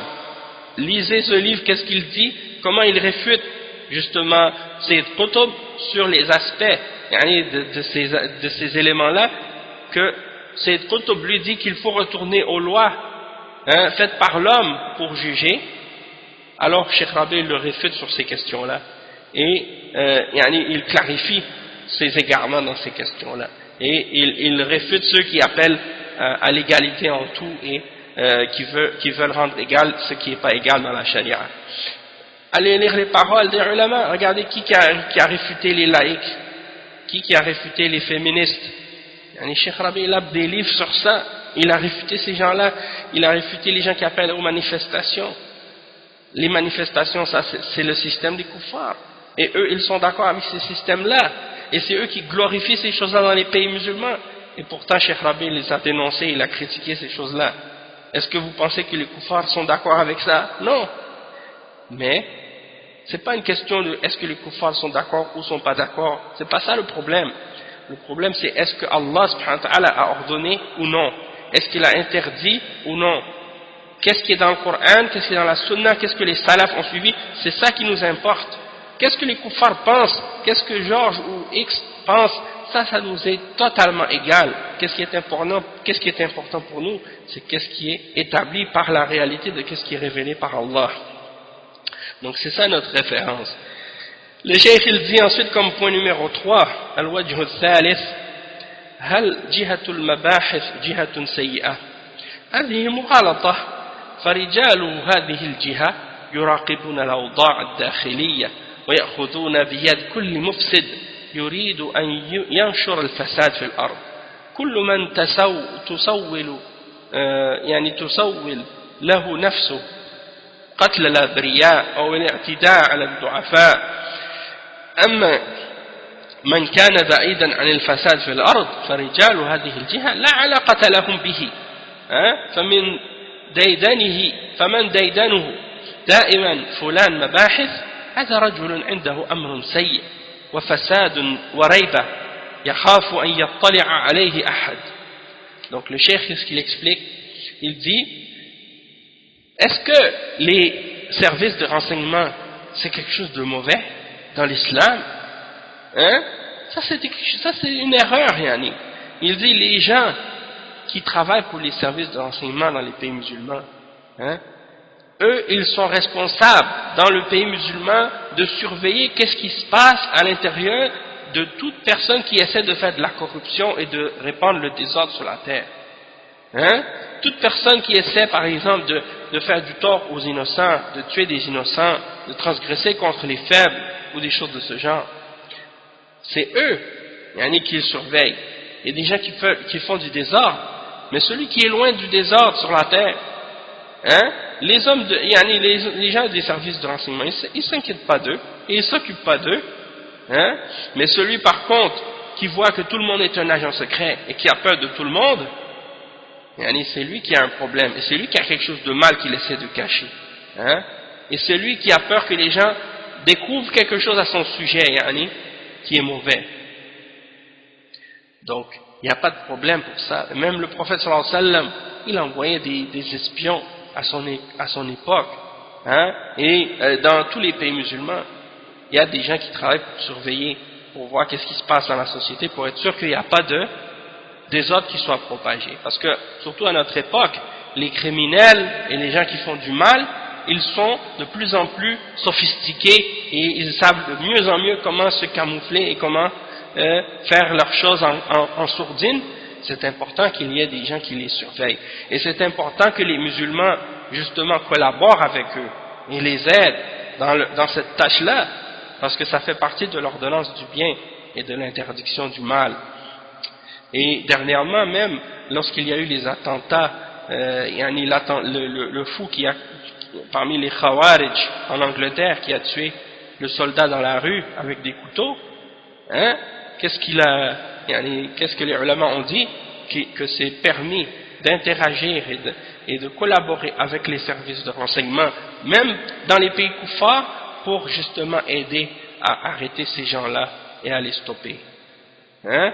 Parce qu'ils font du désordre, ils salissent l'islam et ils donnent une mauvaise image à l'islam et ils trahissent la religion d'Allah. Et ça, il y a des fatwas des ulama à ce sujet-là. Également, le cheikh, il donne un autre point. Il dit comme point numéro 4, أن الواجب على كل مسلم مستطيع اطلع على من تسول له نفسه الفساد في الأرض أن يبلغ ولاة الأمر ليكف شره ويأخذ بيده وينتشر الأمر ويعم الأمان ومن كتم وسكت عن أمثال هؤلاء أهل الفساد والشر فقد خان الأمانة ولم ينصح لولي الأمر. Donc le cheikh il vient justement il confirme ce point-là. Il dit l'obligation pour chaque musulman qui est capable, lorsqu'il découvre quelqu'un qui essaie de faire du désordre sur la terre, il a l'obligation de transmettre cette information-là aux dirigeants pour que le mal soit arrêté et pour qu'ils les prennent par la main et pour qu'il y ait la sécurité et la paix dans la société. Mais celui qui cache ça, c'est-à-dire qu'il est au courant qu'il y a quelqu'un qui fait le désordre et qu'il le cache, alors c'est un traître. C'est quelqu'un qui est un traître et qui n'a pas été sincère envers le dirigeant. Il n'a pas établi la nasiha envers le dirigeant et envers les musulmans. Exactement comme je disais. Il y en a qui voient, parce qu'il y en a qui ont été éduqués avec la mentalité des Ikhwan al-Muflisin. Et les Ikhwan, depuis le début de leur fondation, depuis l'époque de Hassan al-Banna, ils ont toujours été des gens qui ont été contre les dirigeants. Et même à l'époque de Hassan al-Banna, lorsqu'il y avait le roi Farouk en Égypte, ils ont planifié des coups d'État pour renverser le roi Farouk. Et ils ont aidé les autres, les communistes et les autres qui voulaient justement, ou les autres groupes, même les francs-maçons qui travaillaient justement pour faire ces coups d'État là. Et même Jamal Abdel Nasser, il les a utilisés, les frères musulmans, pour arriver à ces objectifs. Donc c'est pour dire que c'est leur méthodologie depuis le début de faire ça. Et ils ont éduqué leurs fidèles et les gens qui suivent leur groupe à voir le pouvoir comme un ennemi, tout le temps. Donc pour eux, le pouvoir c'est un ennemi, les agents du service de renseignement sont des ennemis, et tout l'État sont des kuffars, et eux ils font leur takfir, et ils font tout pour les combattre. Et pour eux, ils pensent que ça c'est le djihad, parce qu'ils pensent qu'ils sont en train de combattre des kuffars dans les pays musulmans. Donc, c'est ça vient de cette éducation-là, toute cette tendance-là, c'est de Sayyid Qutb et ses semblables. Hassan al-Banna, Sayyid Qutb et tous ceux qui suivent cette voie, et au Maroc, la même chose avec le groupe de Al-Adl wal-Ihsan et des autres de ces tendances aussi, la même chose. Avec leur cheikh soufi, Abdul Salam Yassine et d'autres. C'est la même chose. Tous ces gens sont de cette tendance. الشيخ الزي وقال الشيخ صالح الفوزان حفظه الله معلقا على قول عوف بن مالك رادا على من قال ما رأينا مثل قرائنا هؤلاء أرغب بطونا ولا أكذب ألسنا ولا أجبن عند اللقاء كذبت ولكنك منافق لأخبرن رسول الله صلى الله عليه وسلم فذهب عوف إلى رسول الله صلى الله عليه وسلم ليخبره فوجد القرآن قد سبقه. هذا من إنكار المنكر، هذا من إنكار المنكر ومن النصيحة لولاة الأمور، فالمسلم يبلغهم مقالات المفسدين والمنافقين من أجل أن يأخذوا على أيدي هؤلاء لئلا يخلوا بالأمن ويفرقوا الكلمة. فتبليغ ولاة الأمور كلمات المنافقين ودعاة السوء الذين يريدون تفريق الكلمة والتحريش بين المسلمين هو من الإصلاح ومن النصيحة لا من النميمة، لأن عوف بن مالك رضي الله عنه فعل ذلك ولم ينكر عليه الرسول صلى الله عليه وسلم، فدل على أن هذا من النصيحة وليس من النميمة. فلا يجوز التستر على من يعني يبيت شرا للمسلمين، بل يجب على من علم بحاله أن يخبر عنه حتى يسلم المسلم من شره. فإذا كان هناك خلية فيها خطر على المسلمين وفيها شر على المسلمين فيجب إبلاغ ولاة الأمور عنهم ليأخذوا على أيديهم ويكفوا شرهم عن المسلمين. Donc, Cheikh Al-Fawzan il dit, rahimahullah wa hafizahullah, bien entendu ils vont dire qu'il fait partie des madakhila lui aussi, hein? Ça y est, Cheikh Al-Fawzan il fait partie des madakhila et des jamiyya, hein? Parce qu'il dit la vérité de ce qui est dans le Coran et dans la Sunna. Le Cheikh Al-Fawzan il dit en commentaire à la parole de Auf ibn Malik, et pour répondre à celui qui dit par la parole de l'hypocrite, qu'est-ce que Auf ibn Malik a voulu le dénoncer après. Donc quand l'hypocrite a dit on n'a jamais vu parmi nos savants, yani, parmi les sahaba et le prophète sallallahu alayhi wa sallam, on n'a jamais vu plus peureux que eux, plus gourmands, plus peureux, plus menteurs qu'eux. Alors Auf ibn Malik il a dit tu as menti, mais tu es un hypocrite, tu as informé le messager d'Allah sallallahu alayhi wa sallam. Donc il est parti vers le messager d'Allah sallallahu alayhi wa sallam pour l'informer, et il a trouvé qu'il avait été précédé par le Coran.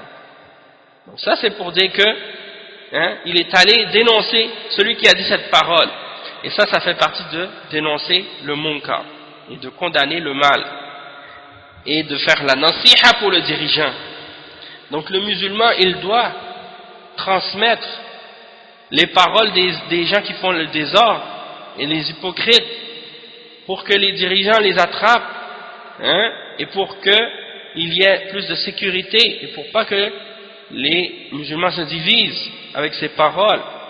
Donc de transmettre les paroles aux dirigeants des musulmans lorsque des hypocrites disent des choses mauvaises ou font des choses mauvaises, et qui veulent diviser la parole des musulmans, et qui font les problèmes entre les musulmans, ça fait partie de la réforme, et ça fait partie de la nasiha, de la sincérité.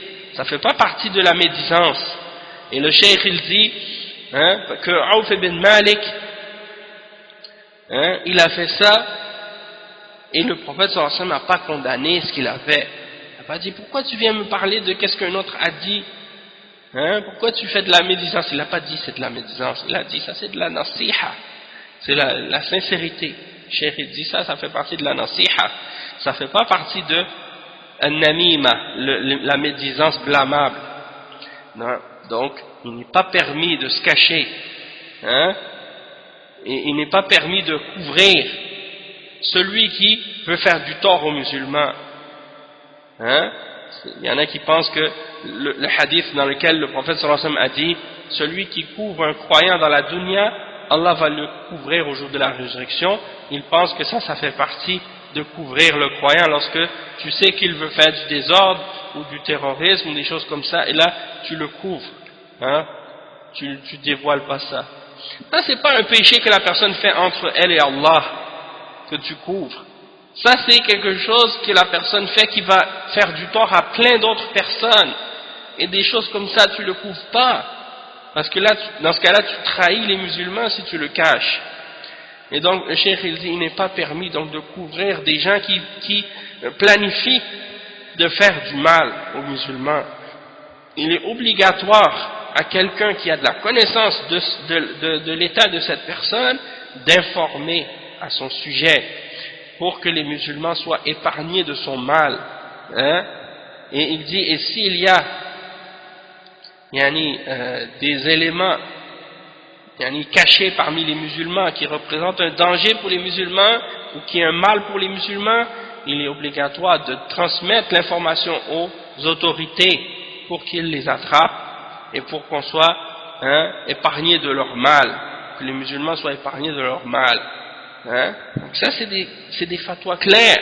Et ici on a posé la question au Cheikh Salih Al-Fawzan hafizahullah au sujet de la fatwa de ceux qui disent qu'il est permis de tuer les agents de renseignement du gouvernement parce que ils disent parce que ce sont des apostats. سئل الشيخ الفوزان عن فتوى تقول بجواز قتل رجال المباحث لأنهم مرتدون فأجاب حفظه الله هذا مذهب الخوارج فالخوارج قتلوا علي بن أبي طالب رضي الله عنه أفضل الصحابة بعد أبي بكر وعمر وعثمان فالذي قتل علي بن أبي طالب رضي الله عنه ألا يقتل رجال الأمن هذا هو مذهب الخوارج والذي أفتاهم بكون يكون مثلهم ومنهم نسأل الله العافية. Donc le cheikh il dit au sujet de celui qui a fait cette fatwa de tuer les agents de renseignement, il a dit celui-là fait partie des Khawarij. Et il dit les Khawarij ont tué Ali radiyallahu anhu ibn Abi Talib et c'est le meilleur d'entre les Sahaba après Abu Bakr, Omar et Othman. Donc celui qui a tué Ali ibn Abi Talib, n'est-ce pas qu'il est capable de tuer, ne va-t-il pas tuer tous les autres, ne va-t-il pas tuer même les agents de renseignement et de sécurité? Bien entendu, ça c'est la voie des Khawarij. Et celui qui leur a donné la fatwa pour leur dire de faire ça, il est comme eux et il est parmi eux, il est un des leurs également. Nasallallahu al-afiyah. Donc ça c'est pour répondre à ceux-là qui disent ce genre de shubuhat. Il y a d'autres shubuhat aussi qu'ils ramènent, comme ils disent on est contre le djihad, et bien entendu pour ces gens-là le terrorisme c'est du djihad. Donc il y en a un l'autre jour sur Twitter, il m'envoie un message, il me dit le terrorisme ça fait partie de l'islam. A'oudhu billah. De tuer les innocents, de mettre des bombes, ça fait partie de l'islam. Ça fait partie de quel islam? Subhanallah. Dans quel Coran t'as lu ça? Dans quel hadith t'as lu ça? Dans quel sunnah? Subhanallah. Ça c'est des gens qui... Et c'est comme Abdullah Azzam, le Ikhwani, l'égaré.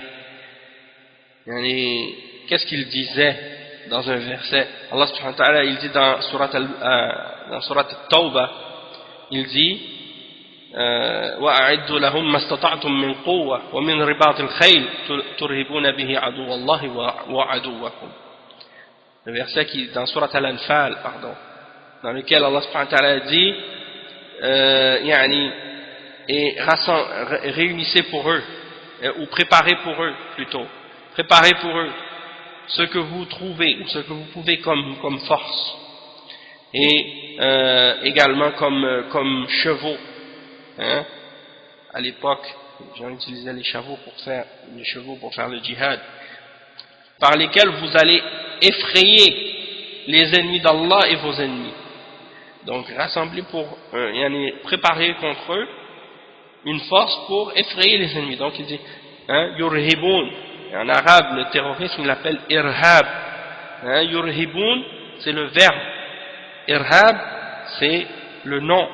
Donc, il se base sur ça et dit, regardez, Allah il nous ordonne de les effrayer par la force et ainsi de suite. Et donc, Regardez comment ils sortent le verset de son contexte et ils vont essayer de justifier le terrorisme par quelque chose qui n'a aucun rapport avec le terrorisme. Ce verset-là, qu'est-ce qu'il signifie? Il signifie que les dirigeants qui préparent pour les musulmans les armes et la force et l'armée, c'est-à-dire la force militaire d'un pays musulman. Cette force-là, c'est ça qui est question. C'est qui fait les armes? C'est qui se procure les armes? C'est l'État, c'est le gouvernement, c'est pas les individus. Allah al-Musta'an. Donc ça c'est des... Et en plus, ils essaient de se baser là-dessus pour justifier ce genre de choses. Il y a une autre chose, et je vais terminer avec ça, Inch'Allah, parce que de toute façon on a clarifié la plupart des points les plus importants. Mais il y a une autre chose aussi qui les dérange, les gens de Bid'a, les Hizbiyin en ce moment, c'est les mises en garde des ulama contre les innovateurs et contre leur groupe. Et la raison pourquoi ça les dérange tellement, justement, c'est parce que c'est quelque chose qui fait en sorte qu'ils ne peuvent pas propager leur fausseté comme ils le veulent.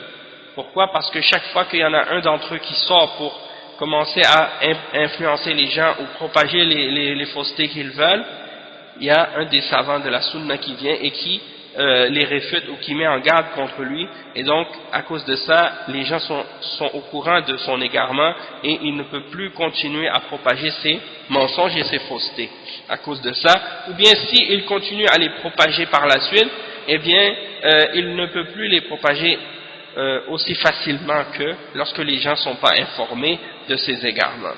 Et donc ils essaient de toute leur force, par toute leur force, d'éloigner les gens des mises en garde, et ils essaient de toute leur force également de faire paraître mal les gens qui veulent faire des mises en garde ou avertir ou faire des réfutations, et ils les accusent de faire de la médisance et de faire de ce genre de choses, alors qu'en réalité ces choses-là sont établies par le Coran et la Sunna. Et tous les ulama, même c'est pas Cheikh Rabi' qui a inventé cette méthodologie-là. Regardez Cheikh Ibn Taymiyyah, regardez l'imam Ahmad, regardez les autres imams avant lui. Regardez Ibn Taymiyyah, combien de livres il a écrit? Est-ce qu'il a écrit des livres sur autre chose que des réfutations des gens de bid'a? La majorité de ses écrits sont des livres dans lesquels il répond à des gens de sectes ou des gens d'égarement. Tous ces livres presque, dans Majmu' al-Fatawa. Il y a des livres sur le fiqh, mais c'est une minorité. C'est un petit nombre par rapport à tout ce qu'il a écrit. Le reste, c'est sur la réfutation des soufis, réfutation des jahmiya, réfutation des asha'ira, réfutation des khawarij, réfutation des shi'a rafida. Il a réfuté toutes les sectes. Tous ces livres sont sur ça. Est-ce que quelqu'un l'a blâmé pour ça parmi les gens de la sunna? Au contraire, on l'a remercié, parce qu'il a fait un travail que peut-être que d'autres savants n'étaient pas capables de faire à son époque, ou après, ou avant. Donc, il y en a parmi certains, les ulama. Donc c'est pour dire que s'il y a un savant aujourd'hui qui a fait ce travail-là et qui a rempli un vide ou comblé un vide qui devait être comblé par d'autres savants, mais peut-être que les autres savants ont été occupés à d'autres choses et qu'ils n'avaient pas le temps de le faire, et que lui, Cheikh Rabi', hafizahullah, et d'autres ulama qui travaillent dans ce domaine du jarh al-ta'dil et des autres branches de la science, eux ont pris de leur temps et de leur effort pour combler ce vide que les gens de bid'a essayaient d'utiliser pour justement propager leur fausseté. Cheikh Rabi' est venu combler ce vide, est venu travailler et faire ce travail pour eux. Eh bien, il faut le remercier et non pas le critiquer. Parce qu'avant, on demandait à des ulama, Cheikh, qu'est-ce que vous dites à propos de Sayyid Qutb? Qu'est-ce que vous dites à propos d'un tel ou d'un tel? Et le ulama, il disait, je ne sais pas, j'ai jamais lu ces livres, je suis pas au courant. Pourquoi? Parce qu'ils n'ont pas le temps de lire des livres de Sayyid Qutb. Sayyid Qutb, c'est pas un savant, et ils vont pas gaspiller leur temps pour aller lire ces livres. Donc pendant ce temps-là, étant donné que les ulama, eux, n'ont pas des informations pour le critiquer, pendant ce temps-là, les hizbiyin, eux, ils profitent de ça pour propager les égarements parmi les gens, puisque les savants ne savent pas à son sujet. Alors, Cheikh Rabi, quand il a vu cette situation-là, et d'autres ulama aussi, ils ont vu ça, ils ont dit dans ce cas-là, on va faire le sacrifice pour la Ummah, pour les musulmans, de lire ces livres, de les étudier et de trouver les choses qui sont en contradiction avec le Coran et la Sunna dans ces livres-là pour être capable d'avertir les musulmans et d'avertir la Ummah pour qu'ils ne soient pas mis en égarement, pour pas qu'ils tombent dans les erreurs à cause de ces livres-là. Hein? Alhamdulillah, il a fait un travail, il a comblé un vide qui n'avait pas été comblé par d'autres et il doit être remercié pour ça, parce que ça fait partie de ce qui est fard kifaya.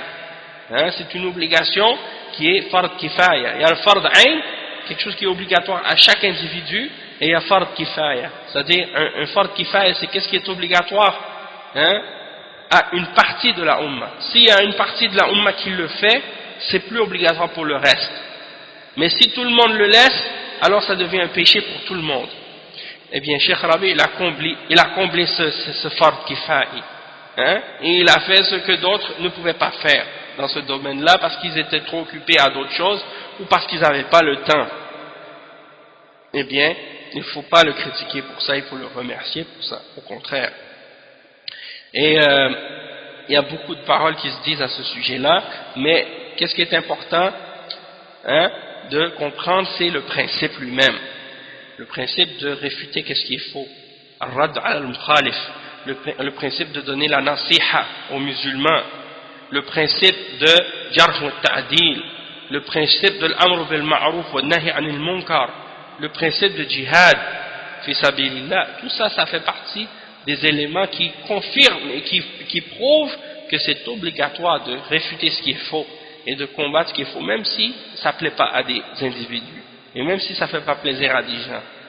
Et donc, s'il y a des, comme on disait au dernier cours, s'il y a des jeunes, hein, qui négligent les sciences islamiques et qui se préoccupent uniquement dans un domaine de la science islamique, on va lui dire non, il ne faut pas juste spécifier juste sur une chose. Il faut établir et appliquer et chercher la science de tous les éléments qui ont rapport avec la charia, commençant par le tawhid, commençant par les fondements de l'islam, commençant par les obligations qu'on doit connaître pour établir nos ibadat, oui, et en même temps aussi il faut connaître, hein, les questions de manhaj et les questions d'aqidah, parce que c'est fondamental. Si on ne les connaît pas, tout le reste de notre science va être corrompu. Si tu connais ton fiqh, tu connais ton tawhid, mais que tu n'as pas de manhaj et que tu n'es pas sur le manhaj des salafs, toute ta science, tout le reste de ce que tu sais va être corrompu par des bid'ah. Ça c'est obligatoire. Donc, il ne faut pas tomber dans l'erreur ni d'un extrême ni de l'autre et rester sur le chemin droit. Et donc je vais m'arrêter ici pour aujourd'hui. J'ai fait 8 conférences sur ce sujet. Je pense que c'est suffisant, Inch'Allah, même que c'est beaucoup, parce que même si je faisais 1000 conférences sur le sujet, pour certains ce serait jamais suffisant, parce que de toute façon il y en a des gens qui ne suivent que leur passion, qui ne veulent pas suivre la vérité et qui s'attachent aux personnes ou aux noms mais qui ne regardent pas les preuves, hein? Donc ceux-là on ne peut rien faire pour eux. Ils ont la bid'a dans le cœur, ils ont l'amour dans le cœur, ils ont l'amour des passions dans le cœur, et il n'y a rien pour les guérir dans ce cas-là, hein? Sauf de faire des du'as pour eux, hein? Mais sinon, si quelqu'un il est sincère et qu'il aime la vérité, qu'il aime le haqq, alhamdulillah, une seule preuve ça lui suffit. Mais la personne de la bid'a, même 1000 preuves ça lui suffit pas, hein?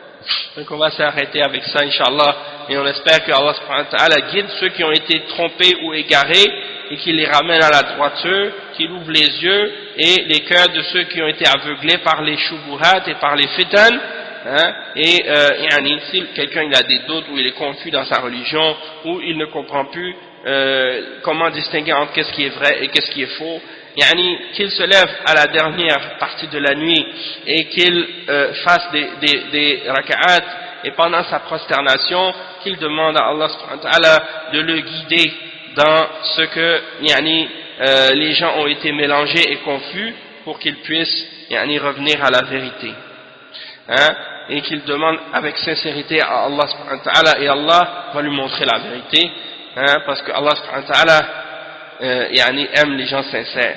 Et la base de tout ça, mes frères et mes soeurs, la base de tout ça, c'est la sincérité avec Allah. Si quelqu'un n'est pas sincère avec Allah dans son cœur, dans sa religion, il n'y a plus rien qui lui sert à rien, il n'y a plus rien il va jamais comprendre quoi que ce soit. Tout est basé sur ce que tu fais. Est-ce que tu le fais pour Allah ou bien tu le fais pour autre que Allah? Si tu le fais pas pour Allah, tout ce que tu fais, ça n'a aucune valeur. Barakallahu fikum wa jazakumullahu khayran wa sallallahu wa sallam ala nabiyyina Muhammad wa ala alihi wa sahbihi ajma'in, et que Allah subhanahu wa ta'ala préserve nos ulama contre les gens qui parlent contre eux et les élèves dans cette dunya et dans l'akhirah, et leur pardonne leurs péchés. Et barakallahu fikum, wassalamu alaykum wa rahmatullahi wa barakatuh.